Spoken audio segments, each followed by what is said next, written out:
guys, Assalamualaikum daripada saya Miss Ash di eTution. Okey, so ini adalah bab pertama untuk Form 3 iaitu rangsangan dan gerak balas. Okey, so di akhir pengajaran ini apa yang awak akan dapat? Okey, pertama sekali awak akan tahu tentang sistem saraf manusia. Okey, makna dia, apa itu sistem saraf manusia? Okey, awak akan tahu fungsi sistem saraf manusia dan contoh-contoh ataupun jenis gerak balas. Okey, so kekal bersama saya dalam video ni, jangan pergi mana-mana. Okey. Okey, so macam saya cakap tadi, ini adalah bab pertama. Jadi awak baru first time jumpa saya kenalkan balik diri saya. Saya adalah Miss Ash dan saya mengajar sains. Okey. Jadi untuk bab pertama ini ataupun rangsangan dan gerak balas, saya nak tanya awak, apa itu rangsangan dan gerak balas? Okey. Rangsangan adalah perubahan yang berlaku di sekeliling kita. Perubahan yang berlaku di sekeliling kita. Tak kisahlah suhu ke, bunyi ke. Okey, itu adalah jenis-jenis rangsangan lah. Bunyi, sentuh, lagi apa lagi? Cahaya, okey, bau, itu adalah jenis-jenis rangsangan. Okey, kemudian gerak balas. Gerak balas tu apa? Gerak balas adalah perlakuan kita selepas kita mendapat rangsangan ataupun tindakan yang kita lakukan selepas kita mendapat rangsangan. Okey guys. Okey. So pertama, okey, dalam bab pertama ini, okey, topik yang pertama 1.1 kita akan belajar tentang sistem saraf manusia. Okey, sistem saraf manusia ni dia terdiri daripada satu rangkaian sel saraf. Apa maksud satu rangkaian sel saraf? Okey. Maksudnya adalah daripada satu saraf dia bergabung menjadi satu rangkaian dan kita panggil dia sebagai sistem saraf manusia. Okey, dan untuk pengetahuan awak, sistem saraf manusia terbahagi kepada dua, iaitu sistem saraf pusat dan sistem saraf periferi. Okey, untuk sistem saraf pusat, okey, mengandungi otak, okey, dan saraf tunjang. Okey, mengandungi otak dan saraf tunjang. Okey, untuk sistem saraf pusat. Kenapa dia dipanggil sistem saraf pusat? Kerana dia berada di tengah-tengah badan kita, otak, saraf tunjang. Okey, dan sistem saraf periferi. Okey, apakah fungsi dia ataupun apa yang dia buat? Dia adalah menghubungkan sistem saraf pusat dengan reseptor dan juga efektor. Okey, dia macam pengantaraan, dia macam middleman, dia orang tengah antara sistem saraf pusat ni dengan efektor ataupun reseptor. Apa itu efektor? Apa itu reseptor?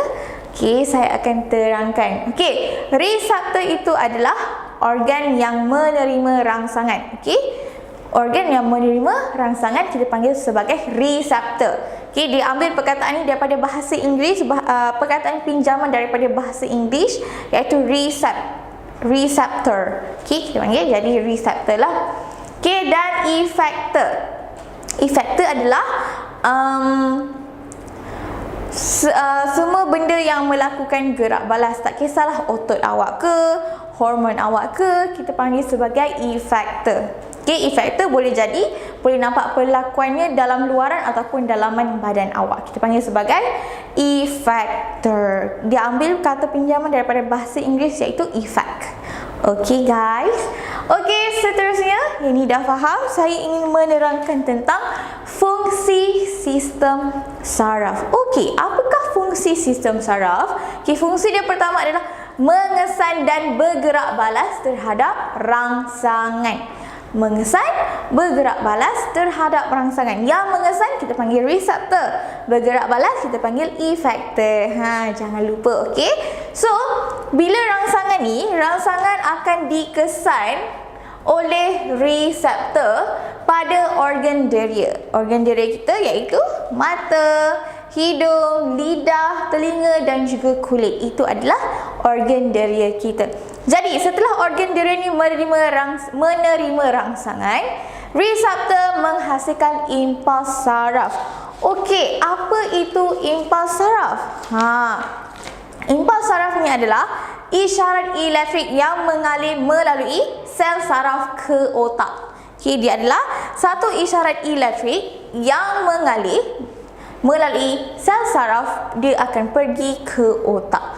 Okay, bila impuls saraf ni dah pergi ke otak, apa yang jadi? Otaklah yang membuat keputusan tentang apa tindakan yang perlu dilakukan oleh badan kita. Okay, contoh, saya bagi contoh. Awak ternampak benda yang silau, okay, ataupun matahari ke, benda silau lah, lampu spotlight ke, ataupun lampu kereta jenis yang buka high beam tu ke, okay, apa yang buat? Awak akan automatik kecilkan mata. Itu adalah tindakan yang awak dah buat. Okay, dan otak kita tadi akan membuat keputusan dan dia akan menghasilkan semula impuls saraf, iaitu isyarat elektrik, dan dia hantar balik kepada efektor. Jadi efektor ni lah yang melakukan gerak balas. Okey, faham semua? Okay, good job. Okey, kat sini, okay, kita ada, saya asyik cakap gerak balas, gerak balas, gerak balas. Okey, untuk gerak balas, sebenarnya kita ada dua jenis gerak balas, iaitu tindakan terkawal dan tindakan luar kawal. Okey, saya nak tanya, apa itu tindakan terkawal? Okey, tindakan terkawal awak dengar, awak faham terkawal saja. Terkawal maksudnya awak boleh kawal. Jadi dia adalah segala perlakuan yang awak boleh kawal. Contohnya macam apa? Bertutur. Lagi apa? Berjalan, berlari, menyanyi. Semua benda yang awak boleh kawal. Okey? Bertutur. Okey, sebab tu orang cakap make sure your words ataupun segala percakapan awak tu gunakan bahasa yang elok-elok. Sebab apa? Sebab dia adalah tindakan boleh kawal. Tindakan yang terkawal, yang boleh kawal. Maksudnya awak boleh kawal untuk bercakap benda-benda yang baik. Saya dah bagi ceramah dah macam ustazah. Alhamdulillah. Okey, tak apa, ini nasihat. Okey, so dan kita ada juga tindakan luar kawal. Tindakan luar kawal ni awak faham sahajalah. Luar kawal maksudnya dia berlaku secara automatik. Okey, automatik. Bila automatik maksudnya tak boleh kawal. Contohnya macam apa? Macam pernafasan. Okey, pernafasan. Lagi apa lagi? Awak tak boleh kawal. Bersin. Okey, semua benda tu tak boleh kawal. Okey, dan untuk pengetahuan awak, aliran impuls untuk kedua-dua tindakan ini juga adalah berbeza. Okey, saya akan ceritakan dahululah contoh aliran impuls untuk tindakan terkawal. Okey, so aliran impuls untuk tindakan terkawal pertama sekali, okey, contoh awak dapat rangsangan daripada persekitaran luar. Contohnya adalah deringan telefon. Okey, bunyi ring ring telefon. Kemudian bunyi tadi tu dikesan oleh reseptor deria awak, iaitu telinga. Dan dalam organ deria kita ni, rangsangan akan diubah menjadi impuls saraf. Okey, so dia akan dapat bunyi, dia tukar bunyi itu menjadi impuls saraf. Dan dia akan buat apa? Impuls saraf tadi tu akan dihantar melalui sel saraf ke otak. Okey, dan otak awak ni dia akan proses, nak angkat ke tak nak. Lagi-lagi yang gaduh dengan boyfriend tu, nak angkat call ke tak nak, nak angkat call ke tak nak. Takut. Bukan takut syaitan nak kena bujuk, ataupun kena marah. Awak dah buat salah, takut mak awak marah, balik lambat. Pergi bazar tak balik-balik, pergi pasar malam tak balik-balik. So awak macam fikir, nak angkat call ke tak nak, nak angkat call ke tak nak. Time tu lah otak awak proses, nak angkat call ke tak nak angkat call ke tak nak. Lepas itu otak awak akan buat keputusan. So awak nak angkat call. Jadi dia buat apa? Impuls saraf tadi akan dihantar melalui sel saraf ke efektor. Itu tangan kita lah, efektor kat sini. Kita ambil otot dekat tangan kita. So otot tangan kita tu akan menghasilkan gerak balas dengan mengangkat ganggang telefon. Lepas tu kita pun jawab, ya mak, sorry, dekat rumah kawan ni. Drama pula saya. Okey, tu contoh untuk tindakan terkawal. Tetapi, okey, awak perasan kat sini dia pergi ke otak. Maksudnya otak awak yang proses nak ke tak nak angkat call. Okey, itu contoh. Okey, kemudian kita ada tindakan luar kawal. Okey, apa yang berbezanya untuk tindakan luar kawal ni? Okey, contoh kat sini rangsangan dari persekitaran dalam. Okey, misalnya tekanan darah awak meningkat akibat ketakutan. Okey, awak berasa takut sebab mak marah kan tadi call. So awak berasa takut. So tekanan darah awak, okey, ni persekitaran dalam maksudnya tekanan darah awak ni meningkat sebab awak ketakutan. So tadi tu tekanan darah awak tu akan menghantar impuls saraf, okey, kepada reseptor iaitu arteri di jantung. Rangsangan diubah menjadi impuls. Jadi jantung awak berdegup laju sebab awak takut. Biasanya orang tengah takut, jantung dia akan dup-dap, dup-dap, dup-dap. Betul tak? Jadi bila dikesan oleh reseptor jantung ni, okey, pada arteri jantung, dan rangsangan akan diubah menjadi impuls saraf, dan impuls saraf tadi akan dihantar melalui sel saraf ke otak. Tapi di otak, okey, impuls saraf ditafsir dan satu gerak balas dicetus, dan impuls saraf dihantar melalui sel saraf ke efektor. Dan efektor kita tadi tu, jantung tadi tu, okey, akan menghasilkan gerak balas dengan mengurangkan kadar denyutan. So awak bertenang. Okey, tadi saya cakap otak juga. Sebab apa? Dekat bahagian otak awak ada dua bahagian. Okey, otak dan juga medulla oblongata. Okey, medulla oblongata ni dia mengawal tindakan luar kawal ni lah. Kita panggil medulla oblongata. Okey, so kedua-dua ini still pergi dekat saraf. Okey, tetapi lagi satu ada tindakan luar kawal juga. Kita panggil sebagai tindakan refleks. Dekat sini, okey, untuk tindakan refleks ni berlainan, dia tak pergi ke otak tetapi dia pergi ke saraf tunjang. Okey, dia pergi ke saraf tunjang kita.